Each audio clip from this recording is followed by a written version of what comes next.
কবিতা কয়া যায়, আমার কবিতা হইল, আমার কবিতা ওই দেখা যায় তাল গাছ হবে না, আমার কবিতা হবে ওই দেখা যায় কবরস্থান, ওই আমাদের ঘর, ওইখানেতে থাকতে হবে সারা জীবন ভর।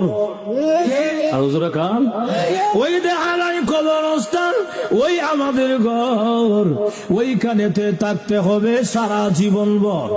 ও কবর তুই চাস কি? টাকা পয়সা নেসনি, সুদ ঘুষ কাসনি বলে না, টাকা পয়সা নেই না, সুদ ঘুষ খাই না, মুমিন বান্দা পাই না। একজন যদি পাই এমনি জান্নাতের বাগান হয়ে যায়। এজন্য আল্লাহর রাসূল হাদিস শরীফে বলেন, আল কবর রাউযাতুম মিন রিয়াজিল জান্নাহ আও হুফরাতুম মিন হুফারিন নার।